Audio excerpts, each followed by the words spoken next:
এশার নামাজ শেষ করে বাড়ির দিকেই আসছিলাম। মাঝপথে আসার পর হঠাৎ মনে হল একটা ভুল হয়ে গেছে। চট্টগ্রাম থেকে পরিচিত এক ভাই তার মায়ের জন্য দোয়া করতে বলেছিলেন। বিকেল ৪টের সময় ওনার মা প্রেসারে স্ট্রোক করেন। বর্তমানে তিনি চট্টগ্রাম মেডিকেলে চিকিৎসাধীন অবস্থায় আছেন। লোকটা ক্রন্দনরত অবস্থায় তার মায়ের জন্য দোয়া চেয়েছিলেন। আর আমি কিনা বেমালুম ভুলে বসে আছি। এমন তো হবার কথা নয়। ধুর, আজকাল একটু বেশি ভুলোমনা হয়ে যাচ্ছি।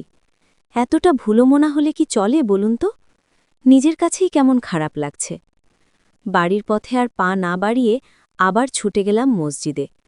জায়নামাজ বিছিয়ে ২ রাকাত নফল নামাজ পড়লাম। মোনাজাত করার সময় মনে হল শুধু এক ব্যক্তির জন্য দোয়া করলে হবে না, আমার আরও অনেকের জন্য দোয়া করতে হবে। এই ছোট্ট মানুষটার কাছে এ পর্যন্ত অনেকেই দোয়া চেয়েছিলেন। তাদের কারো জন্যেই জায়নামাজে বসে দোয়া করা হয়নি। আল্লাহর কাছে হাত তুলে চোখের পানি ফেলা হয়নি। আজ সবার জন্য দোয়া করব, প্রাণ ভরে দোয়া করব। একটু গভীরভাবে চিন্তা করে দেখুন তো, পৃথিবীর কত জায়গা থেকে কত মানুষ কত কিছুর জন্য আমাদের কাছে দোয়ার দরখাস্ত করেন। সামাজিক যোগাযোগ মাধ্যম খুললেই চোখে পড়ে কত মানুষ দোয়া চেয়ে পোস্ট করেন।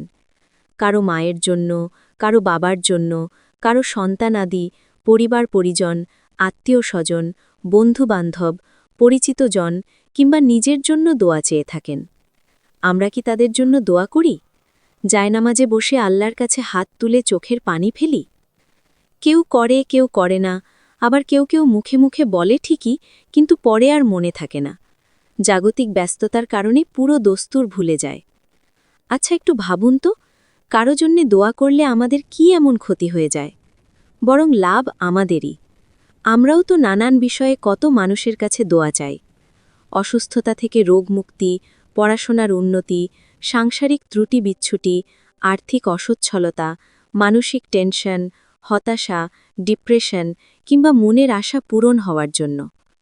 তারা কি আমাদের জন্য দোয়া করে? রবের দরবারে হাত উঠিয়ে কানে? বিনিময় ছাড়া কিছু হয় না, এটা জগতের নিয়ম। কিছু পেতে হলে অবশ্যই আপনাকে কিছু ত্যাগ করতে হবে। যেমন ধরুন, আল্লাহ বলেছেন, তোমরা আমার কাছে চাও, আমার কাছে কোনো কিছুর অভাব নেই, কার কি প্রয়োজন চাইলেই তোমরা পাবে। এবার যদি আমরা আল্লাহর কাছে হাত উঠিয়ে চাইতে লজ্জাবোধ করি, তবে কি আল্লাহ নিজে এসে আমাদের দিয়ে যাবেন? তেমনি নিজে কারো জন্যে দোয়া না করে অন্যের কাছ থেকে দোয়া পাওয়ার আশা করাটাও বোকামি। আমরা যদি মানুষের জন্য দোয়া করি, মানুষও আমাদের জন্য দোয়া করবে। 10 জনের কাছে দোয়া চাইলে একজন হলেও করবে। আর কে জানে আল্লাহ কখন কার দোয়া কবুল করেন?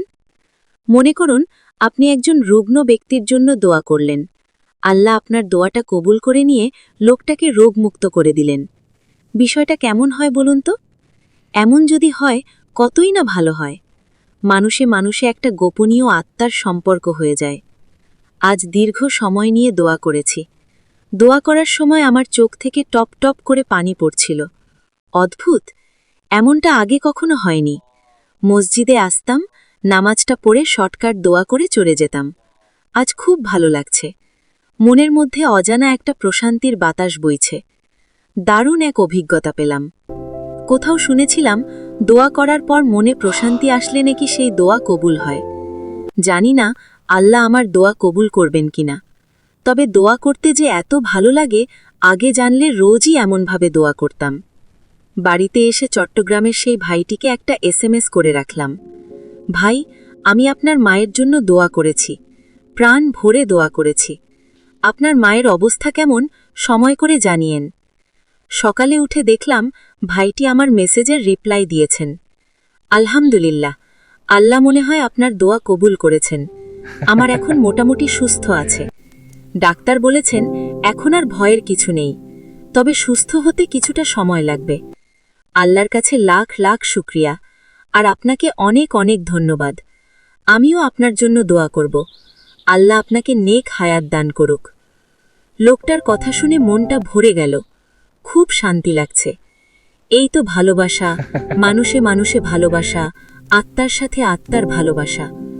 আহা, এইভাবে যদি পৃথিবীর প্রতিটা মানুষ মানুষের জন্য দোয়া করত, কতই না ভালো হতো।